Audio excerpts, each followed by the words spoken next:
I open my heart and mind to be aware. I cannot judge my clarity based on someone else's response. One day, the light bulb is going to go off in your head. You will become aware of what you are destined to do in life. On that day, you will feel drawn away from everything you know into a space of unknowing. You may be a bit frightened, but at the same time, you will be perfectly fine with what you don't know. You will be willing to give up everything and everyone you now know in order to pursue your destiny. Rest assured, on that day, should you share your new awareness, you are going to upset quite a few people. When the people in your life know who you are, they know how to push your buttons. Believe it or not, this makes them quite comfortable. They know just what to expect and you give it to them. It is easy to understand why people get upset when you get clear. They get confused. When people get confused about you, they may try to convince you that it is you who are confused. A word of advice: don't worry about how people respond to your clarity. Worry will make you confused. When your light bulb moment comes, sit alone in the light for a few moments. Give heartfelt thanks for each moment of your new awareness. Write down each of your thoughts. As you feel inspired to act, act. If you feel shaky or uncertain, sit down again. Call on the presence of spirit. If at any time during the process you experience a setback, do not, I repeat, do not ask another human being for advice. Remember, they could be confused.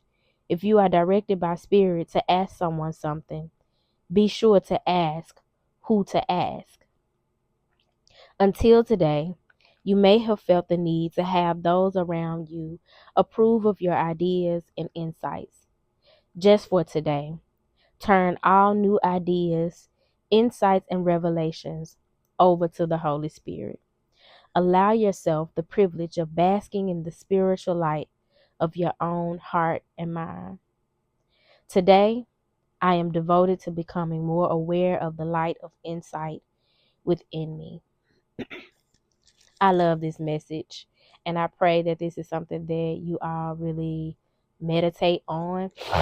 It's actually very aligned with something that I have been sitting with the past few days as it relates to seeking external validation and how uncomfortable it makes people when you are self-assured and you don't seek self external validation. When you show up self-validated and sure-footed about the decisions that you've made, the approach that you are taking, because people wear, for one thing, humility like a badge of honor. And humility does serve its purpose. But how dare you be confident about the moves that you're making? How dare you be confident about your actions and your decisions and your thoughts?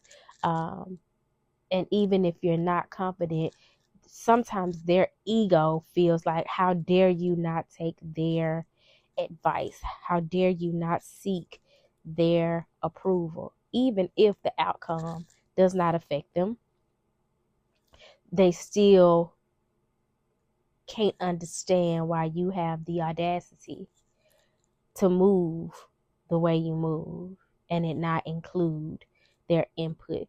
So we want to be mindful as we move forward of people pleasing. We want to be mindful of making decisions and making moves and having beliefs and ideas that are all our own.